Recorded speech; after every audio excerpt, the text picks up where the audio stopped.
Boa noite a todos. Me chamo Amanda Fernandes e vou aqui apresentar a minha equipe, Arthur e Kennedy. Nós somos acadêmicos de Direito no 10º período na Unicaldas e o Arthur, inclusive, é policial militar, eu sou escrivã de polícia, violência doméstica e familiar contra a mulher. Uma análise do triênio 2020-2022 na cidade de Caldas Novas. Vamos iniciar falando sobre violência doméstica. O que é violência doméstica? Muita gente acha que violência doméstica é só um tapa, é só uma lesão corporal. Não, gente, violência doméstica é muito mais que isso, tá? Violência doméstica é tudo que se causa sofrimento para uma mulher, aceita-se mulher trans, tá? Tudo que se causa sofrimento, todo ato, todo constrangimento, que causa realmente sofrimento à mulher no seio familiar. Não se vê aqui violência doméstica, professor, aluno, chefe e subordinada, não. Tem que estar na família e aceita-se também fora da família, mas tem que ter esse relacionamento, por exemplo, o ex-namorado, o ex-companheiro, e também tem aí a violência doméstica nos casais homoafetivos, tá bom? Mas a vítima sempre vai ser a mulher. Os tipos de violência doméstica. A violência física é essa que causa lesão à integridade corporal de uma mulher. E cabe aqui salientar que todo quanto é tipo de lesão corporal, seja até ela leve, é ação incondicionada, tá? Ação pública, ação penal pública incondicionada, ou seja, o Estado tem que agir. A ameaça, ela é condicionada à representação e os crimes contra a honra é ação privada. A psicológica é um novo tipo penal. Psicológica são atos que o agressor faz para minar o psicológico mesmo da mulher. Humilhações, constrangimentos, atos vexatórios. Isso é um novo tipo, tá no Código Penal. Então, existe sim lavratura de flagrante contra esse tipo, violência psicológica. Temos a violência moral, que mina a reputação da mulher. Temos aí o crime de difamação, injúria e a calúnia. Sexual são atos que forçam a mulher a ter uma intimidade sexual, sendo que ela não tenha. Existe sim vários tipos. Tem estupro mesmo no casamento. Tem o crime de importunação sexual, que é um novo tipo penal, que não é voltado só para a mulher, mas pode ser aplicado a esse caso. Tem estelionato sexual, que é relação sexual mediante fraude. Tem a violência patrimonial, que é esconder cartão de crédito, danificar bens da mulher, né? A legislação, avanços e novidades. Em 1983, era uma farmacêutica, aí que se chamava Maria da Penha, o seu esposo, ele tentou matar essa senhora com um tiro de espingarda. Ela ficou paraplégica, escapou, voltou para casa e sofreu uma nova tentativa de assassinato. Aí ela buscou a justiça brasileira, não fizeram nada. Inclusive, antigamente tinha essa questão de legítima defesa da honra, que estaria tudo certo. Se o homem visse a mulher traindo ele e ele matasse ela, seria legítima defesa da honra. Então, era muito, o machismo estrutural era enorme. Então, o caso Maria da Penha, ele só foi solucionado mesmo em 2002, quando o Estado brasileiro foi condenado por omissão e negligência, tá? Pela Corte Interamericana de Direitos Humanos. E aí sim veio a legislação da Maria da Penha. A lei da pornografia de vingança, que veio a lei Caroline Dickmann, né? A lei de stalking, que também que previne a perseguição, né? Com relação a ex-namorados, ex-maridos, e vem avançando cada dia mais. O impacto da pandemia no aumento das estatísticas. Consideravelmente, a pandemia da Covid, ela aumentou os níveis, tá, as estatísticas de Maria da Penha, porque eu mesmo sou escrivã de polícia, e praticamente, gente, quase todos os dias tinha flagrante Maria da Penha, porque as mulheres ficavam em casa e, consequentemente, sofriam, sim, a agressão. Análise em Caldas Novas. Bom, para isso que a gente resolveu fazer esse trabalho. O Kennedy vai falar a respeito, a gente fez uma análise, tá? A gente, eu, como sou escrivã de polícia, eu oficiei o delegado Rodrigo Pereira, da Delegacia da Mulher, para que trabalhava na regional, né? Aí a gente oficiou o delegado Rodrigo Pereira para que a gente obtivesse dados sobre a violência doméstica na cidade de Caldas Novas. E conseguimos 3 níveis de estatística: estatística nacional, estatística estadual e estatística municipal.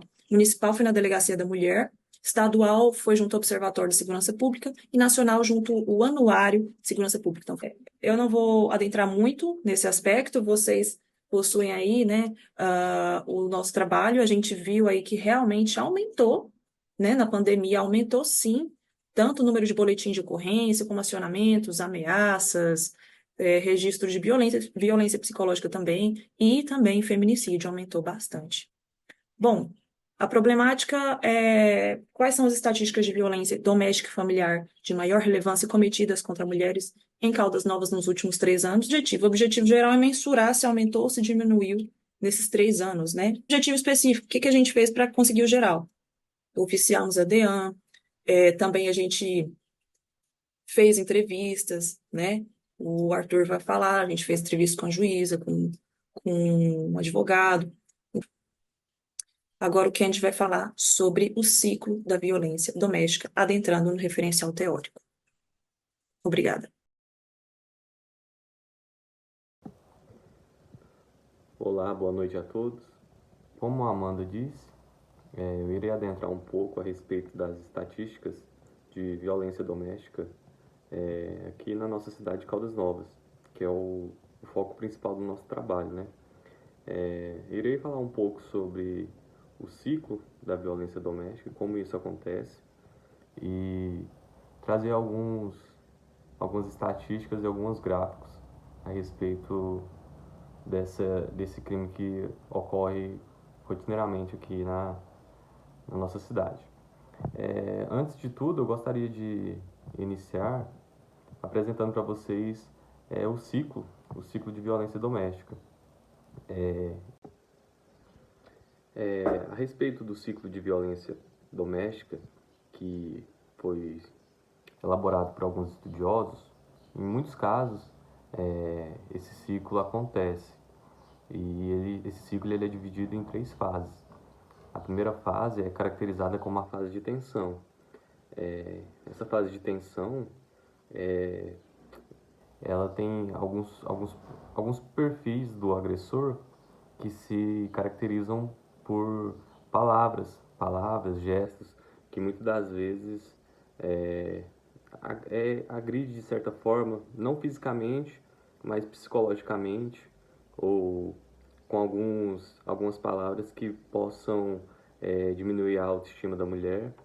E essa fase de tensão, muitas mulheres acreditam que é uma fase passageira, que isso não vai tornar a acontecer e acabam ficando por isso mesmo, né?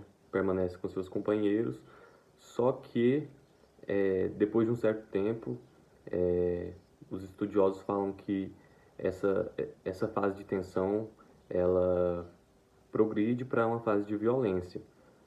Nessa fase de violência, os agressores tendem a cometer atos, né, violentos, atos criminosos contra suas companheiras.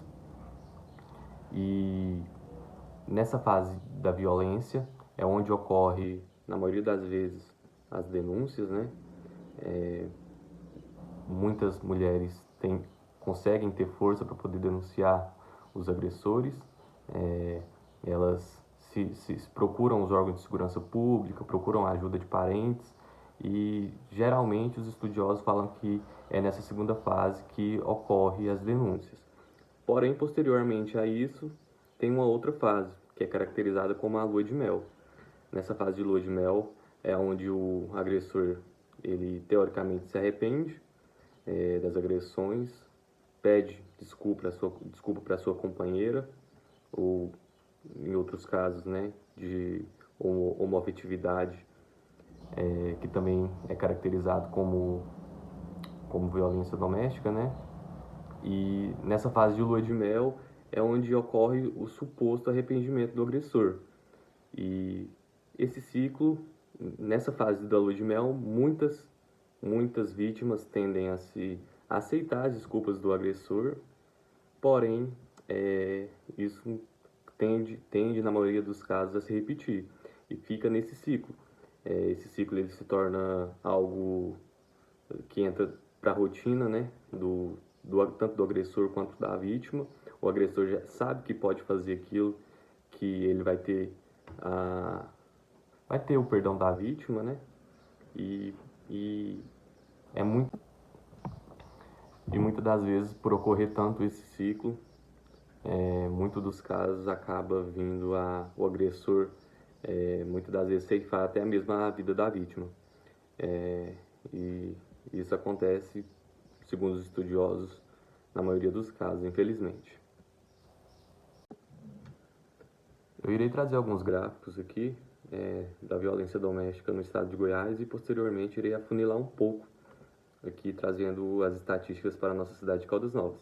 Nesse primeiro gráfico a gente pode notar, ele é do ano de 2020, ele é ali na sua maior parte dos crimes, a característica é de ameaça e 31% lesão corporal e 26% os crimes contra a honra, calúnia, difamação, injúria. Nesse gráfico de 2021, ainda do estado de Goiás, podemos notar que a lesão corporal e os crimes contra a honra ocupam o mesmo espaço no gráfico. Tivemos um pouco crescimento no número de feminicídio e a ameaça ainda continua liderando. Já nesse 2022, não tem uma característica de feminicídio, porém a lesão corporal e os crimes contra a honra disputam mais ou menos a mesma quantidade de registros e o de ameaça na frente ainda. Agora, esse é uma estatística dos anos de 2020, 2021 e 2022 e podemos notar que, infelizmente, os casos eles aumentaram. Aqui no primeiro ano nós temos 35.287 registros, no ano de 2021 37.623 e no ano de 2022 38.470. E esse é o gráfico aqui já da nossa cidade de Caldas Novas. São as prisões efetuadas pela Delegacia da Mulher, né? E nós podemos notar que aqui em Caldas, no ano de 2022, o número de apreensões foi maiores, ou seja, é notável que dentro desse triênio, infelizmente, as estatísticas cresceram. E essa é a quantidade de inquérito policial aqui da Delegacia da Mulher da nossa cidade. E o gráfico também apresenta um crescimento considerável.